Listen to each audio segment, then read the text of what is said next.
اعوذ باللہ من الشیطان الرجیم بسم اللہ الرحمن الرحیم وقالت اليہود عزیر ابن اللہ وقالت النصارى المسیح ابن اللہ ذلك قولهم بأفواههم يضاهئون قول الذين كفروا من قبل قاتلهم الله أنى يؤفكون اتخذوا أحبارهم ورهبانهم أربابا من دون الله والمسيح ابن مريم وما أمروا إلا ليعبدوا إلها واحدا لا الہ الا هو سبحانہ عما یشرکون۔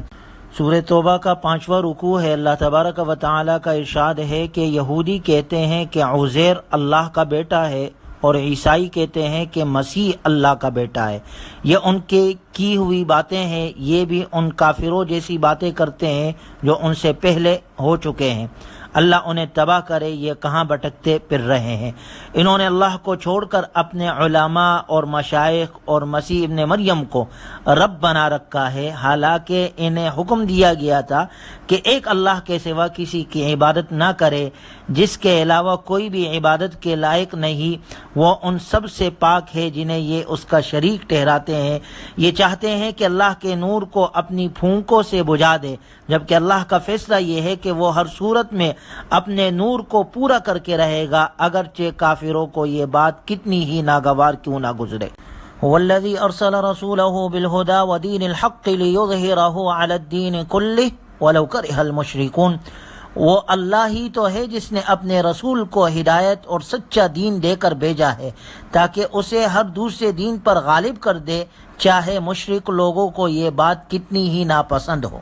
کوئی اللہ تبارک و تعالی نے اپنے محبوب صلی اللہ علیہ وسلم کو دنیا میں بھیجا ہی اس لیے کہ وہ سچے دین کو سارے ادیان پر غالب کر دے۔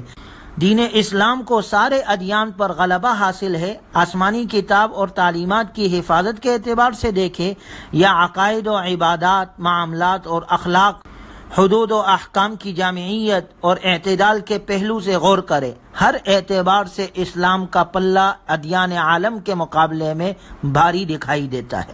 اللہ تعالیٰ اسلام کو سارے عالم میں پھیلائے اور ذریعے کے طور پر ہمیں ہمارے نسلوں کو استعمال فرمائے۔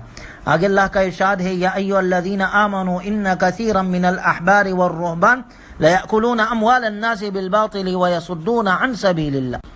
اے ایمان والو، بہت سارے علماء اور مشائخ کا حال یہ ہے کہ وہ لوگوں کے اموال ناجائز طریقوں سے کھاتے ہیں اور اللہ کے راستے سے روکتے ہیں۔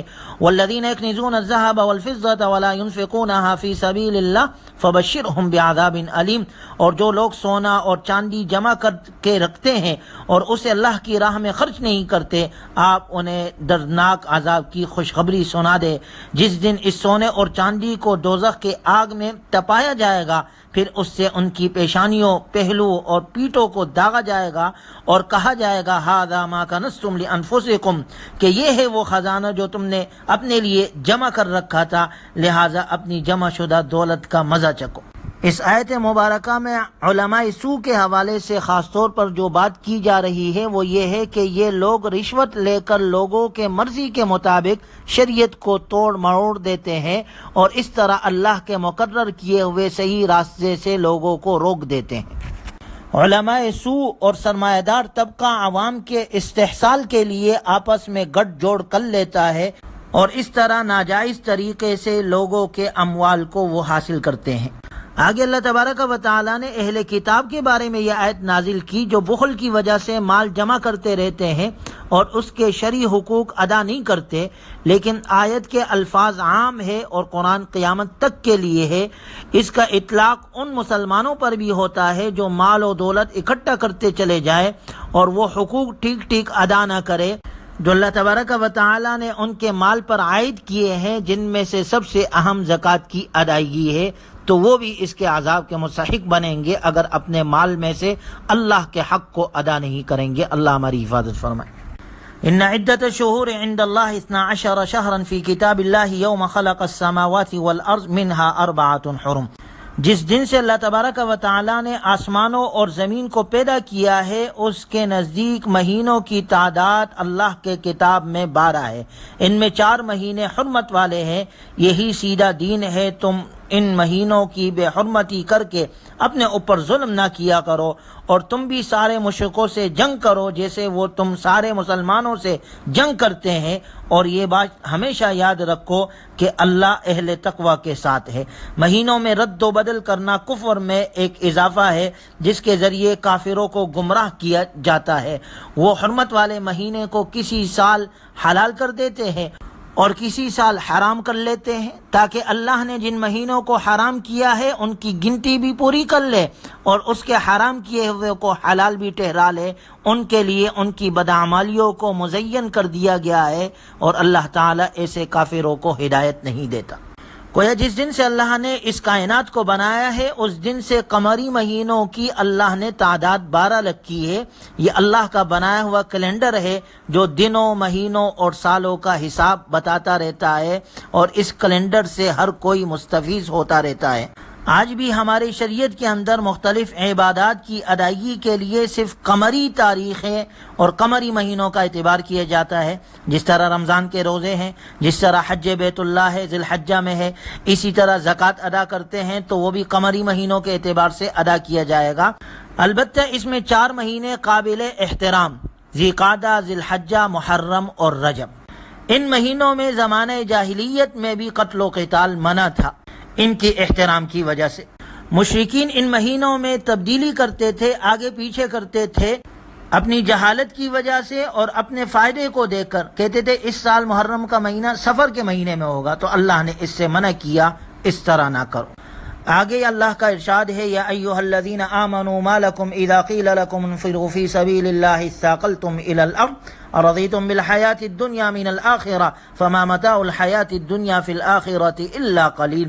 یہ سورہ توبہ کا یہاں سے 6واں رکوع شروع ہو رہا ہے، اور ان آیات میں غزوہ تبوک کا ذکر ہے۔ جب آپ صلی اللہ علیہ وسلم فتح مکہ اور غزوہ حنین کے سفر سے واپس مدینۃ المنورہ تشریف لائے تو کچھ عرصے کے بعد شام سے آنے والے لوگوں نے مسلمانوں کو یہ بتلایا کہ رومی سلطنت کا بادشاہ ہرقل مدینۃ المنورہ پر ایک زوردار حملہ کرنے کی تیاری کر رہا ہے، جس کے لیے اس نے ایک بڑا لشکر شام اور عرب کے سرحدوں پر جمع کر لیا ہے اور اپنی فوجوں کو سال بھر کی تنخواہیں پیشگی دے چکا ہے۔ صحابہ اکرام رضی اللہ عنہم اجمعین اگرچہ اب تک بہت سی جنگیں لڑ چکے تھے، مگر وہ سب جزیرۃ العرب کے اندر تھی۔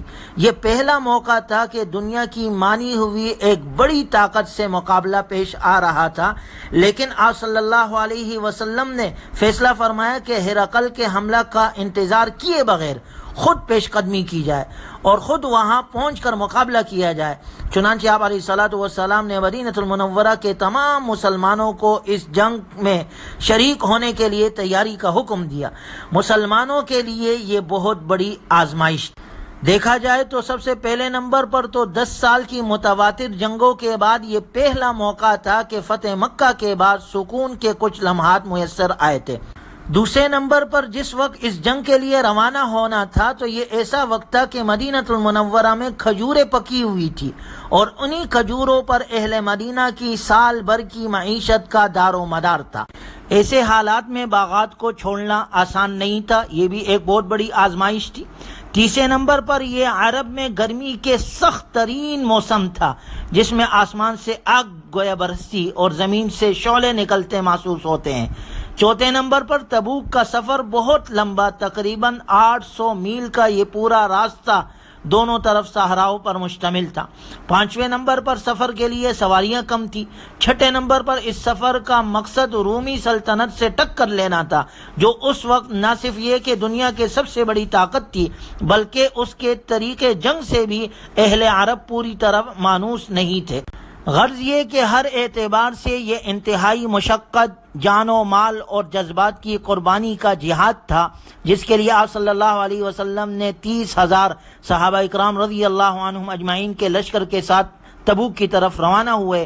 اللہ تعالیٰ نے ہرقل اور اس کے لشکر پر آپ علیہ السلام کی اس جرت مندانہ پیش قدمی کا ایسا رعب طاری فرما دیا کہ وہ سب واپس چلے گئے اور مقابلے کی نوبت ہی نہیں آئی۔